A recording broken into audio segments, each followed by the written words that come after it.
बाळंबटजी, लगामात होतो ना आम्ही, त्यांचा पाण उतारा वगैरे नाही ना? या माधवराव, फडकेंची इच्छा होती आपणास स्वतंत्रपणे भेटण्याची. अरे नमस्कार, या या बसा. अरे नमस्कार. बसा बसा. तिकडे कचेरीत बरीच गर्दी असते आणि प्रत्येकासच आपल्याशी बोलावयाचे असते, त्यामुळे इथे घरी उत्तम केलेत. आम्हासही यांचे मनी काय आहे हे जाणून घेण्याची इच्छा होती, कारण सध्या त्यांनी देशभक्तीपर व्याख्यानांची झोडच उठवली आहे असे ऐकले आम्ही. होय, ब्रिटिशांना अगदी धारेवरच धरले आहे. हो पांडुरंग जी, कुठे निघालायस? ते धाकल्या मालकांकडे आलेत ना, त्यांच्याकरता. काही गरज नाहीये, त्याची काही गरज नाहीये. जा आतमध्ये जा. जी. फिरंग्यांना नेस्तनाबूत करून आम्हास आपल्या लोकांचे शासन स्थापावयाचे आहे. आमचे ध्येय एकच, फिरंग्यांना कापून काढून त्यांची हकालपट्टी करणे.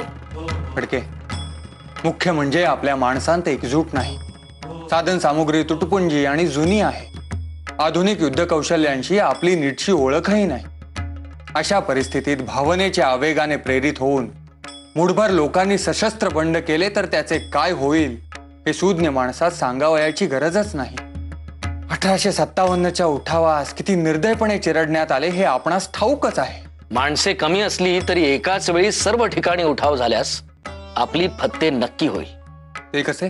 शासनाची नाकेबंदी करून एकाच वेळी सर्व ठिकाणी रेल्वे, तुरुंग, तार आणि टपाल कचेऱ्या उद्ध्वस्त करायच्या, जेणेकरून त्यांचे दळणवळण आणि संपर्क तुटेल.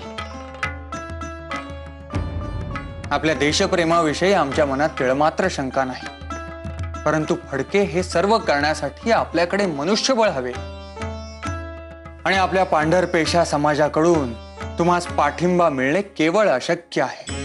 अहो, सनदशीर मार्गाने लढावयात सुद्धा त्यांचा विरोध असतो, तेव्हा कातडी बचाव पांढरपेशांकडून तुम्हास काहीही आशा नाही. राहिला कष्टकरी वर्ग, त्यांची अवस्था आधीच मोठी कठीण आहे. रादर शेतकरी आणि कुशल कारागिरांची अवस्था पाहूनच तुमच्या मनात उठावाचे विचार घोळू लागले ही वस्तुस्थिती आहे. तेव्हा पांढरपेशे तर नाहीच, पण कष्टकरी माणसांपाशी इच्छा असली तरीही तुमच्या या संकल्पित उठावात भाग घेण्या इतकी ताकद नाही हे फडके.